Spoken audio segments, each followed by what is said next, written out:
morning student. Today is 22 September, class 6, both section A plus B. Subject है आपका Hindi grammar. Online teaching video number है आपका 27. Lesson है 5th और जो आपका टॉपिक है वो है संज्ञा के विकार. संज्ञा के विकार.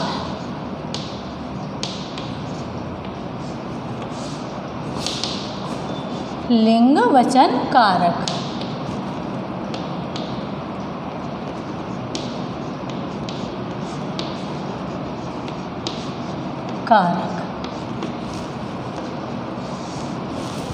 तो हम लोगों का जो लिंग वाला पोर्शन था ये कंप्लीट हो गया था और वचन वाला भी. कारक स्टार्ट हो गया था. कारक में मैंने आप लोगों को कारक की डेफिनेशन और कारक के भेद एक्सप्लेन किए थे. अब हम लोग करेंगे यहाँ पर कारक, सभी कारकों की डेफिनेशन. तो फर्स्ट था हम लोगों का कर्ता कारक. कौन था फर्स्ट? कर्ता कारक. विभक्ति चिन्ह इसका क्या था? ने. कर्ता कारक का विभक्ति चिन्ह क्या था? ने. तो इसमें क्या होता है, किसी काम के करने वाले को कर्ता कारक कहते हैं.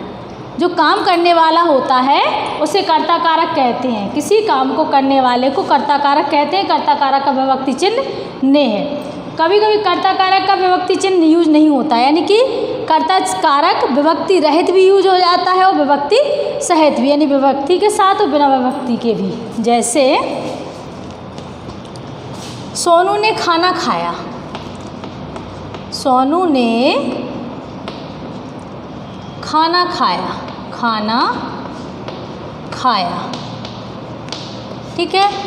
तो इसमें ने आया है. सोनू ने खाना खाया और उसमें सोनू क्या है आपका? कर्ता. क्या है सोनू? कर्ता. अब बच्चा दूध पीता है. बच्चा दूध पीता है. कर्ता कौन है? बच्चा. और इस ये है आपका विभक्ति सहित. विभक्ति सहित. और यह है आपका विभक्ति रहित. विभक्ति रहित. इसमें क्या है, जो परसर्ग का प्रयोग नहीं हुआ है. ने परसर्ग का प्रयोग इसमें नहीं हुआ है. तो कार्य करने वाले को कर्ता कारक कहते हैं. कर्ता कारक का प्रयोग विभक्ति रहित तो विभक्ति सहित दोनों प्रकार से किया जा सकता है. जैसे सोनू ने खाना खाया, विभक्ति रहित, और बच्चा दूध पीता है, विभक्ति रहित है. सोनू ने खाना खाया, विभक्ति रहित है आपका बच्चा दूध पीता है. जिसमें ने आया वो विभक्ति सहित है, यानी विभक्ति के साथ है. और जिसमें विभक्ति नहीं आई, ने नहीं आया, वो आपका विभक्ति के बिना विभक्ति के यूज हुआ है. अब आपका सेकंड वाला कर्म कारक आता है. कार्य करने वाले को कर्ता कारक कहते हैं. अब कर्म कारक को समझिए आप लोग. सेकंड है आपका कर्म कारक. कर्म कारक. कर्म कारक का विभक्ति चिन्ह क्या है? को. कर्म कारक का विभक्ति चिन्ह है को. जिस पर क्रिया का फल पड़ता है उसको कर्म कारक कहते हैं. जिस पर क्रिया का फल पड़े उसे हम कर्म कारक कहते हैं. जैसे माँ खाना बनाती है. माँ खाना बनाती है.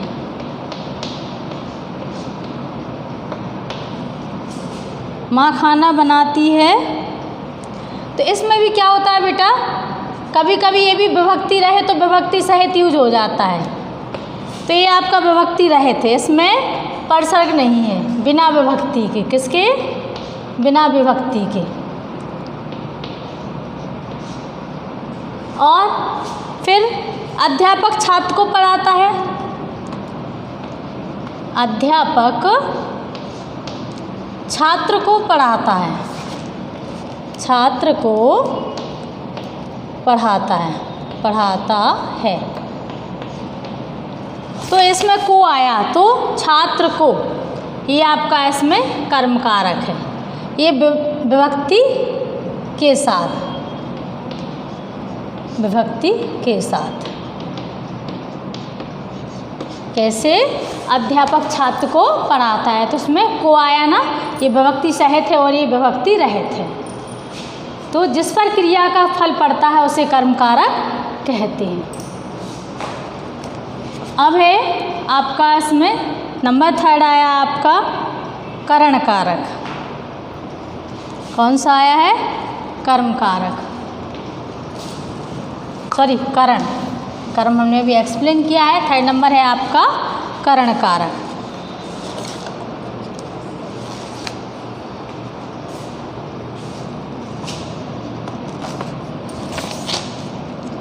करण कारक,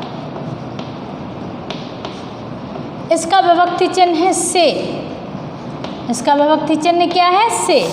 इसमें क्या होता है? कर्ता जो भी काम करता है वो जिस साधन, जिस वस्तु या जिस साधन या जिस माध्यम से काम करता है वह माध्यम ही करण कारक होता है। तो हो जाएगा कर्ता जो भी काम करता है वह किसी वस्तु की सहायता से उसका प्रयोग करके करता है, या फिर जिस साधन कर्ता जिस साधन से कार्य करता है उसे हम करण कारक कहते हैं। कर्ता जिस साधन से काम करता है उसे करण कारक कहते हैं। जैसे मैं चम्मच से खाना खाता हूँ, मैं चम्मच से खीर खाता हूँ, खीर खाता हूँ। किससे खा रहा है? खीर चम्मच से, यानी कि जो आपके इसमें साधन क्या हुआ? चम्मच। तो यही आपका करण कारक है। मैं चम्मच से खीर खाता हूँ, तो चम्मच से आपका करण कारक है। जैसे वह कार से दिल्ली गया, वह कार से दिल्ली गया। साधन क्या है? कार। किससे गया है? कार से गया है ना, तो इसमें करण कारक क्या हो जाएगा? कार से। अब आता है आपका संप्रदान कारक। नंबर 4 है आपका संप्रदान कारक। संप्रदान का अर्थ होता है देना। संप्रदान का अर्थ होता है देना।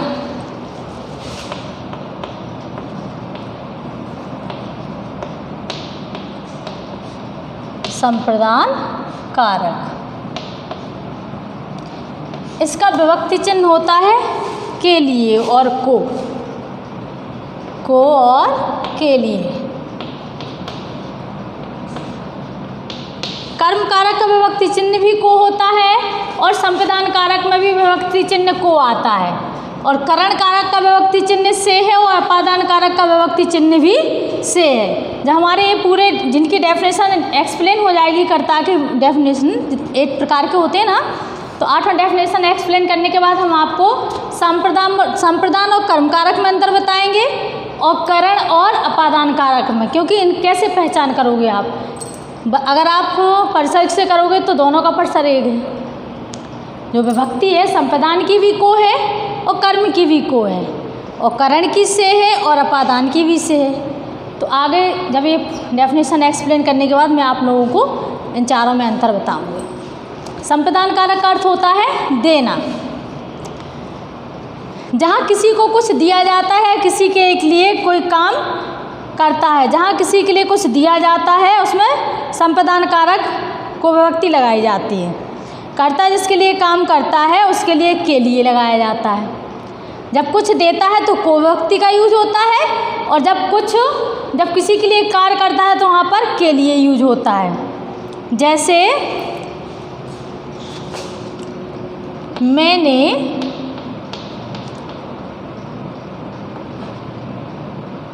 पिताजी के लिए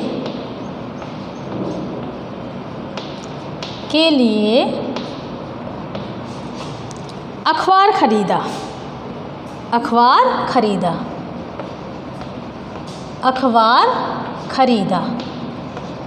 तो इसमें क्या आया?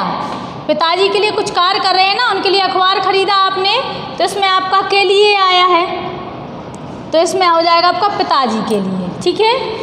फिर आपका भिखारी को भोजन दो। भिखारी को भोजन दो। भोजन दो। इसमें देने का भाव हो रहा है तो को उपसर्ग का प्रयोग होगा। तो कर्ता जिसके लिए काम करता है उसमें संप्रदान कारक का चिन्ह के लिए लगता है, और अगर किसी को कुछ देने का भाव होता है तो उसमें को का प्रयोग होता है। भिखारी को भोजन दो, तो इसमें आपका हो जाएगा भिखारी। तो संप्रदान कारक में क्या होता है, देने या उसके प्रति कुछ करने का भाव होता है। तो इसकी डेफिनेशन हो जाएगी, जहाँ किसी को कुछ दिया जाता है उसमें संप्रदान कारक होता है। तो आपको ये डेफिनेशन समझ में आ गई होगी। हम लोग की डेफिनेशन नंबर है 5 है अपादान, 6 है संबंध कारक, 7 अधिकरण और 8 है संबोधन कारक। तो इसके नेक्स्ट वीडियो में मैं आप लोगों को ये 4 डेफिनेशन एक्सप्लेन करूँगी, और कारकों के संबंधी कुछ विशेष नियम भी हैं वो भी एक्सप्लेन करेंगे।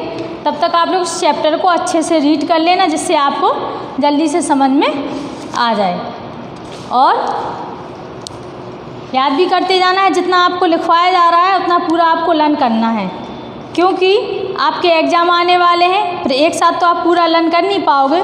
तो जितना लिखवाते जा रहे हैं उतना आप लर्न कर लीजिए। घर पर रहिए, सुरक्षित रहिए। Thank you, have a nice day.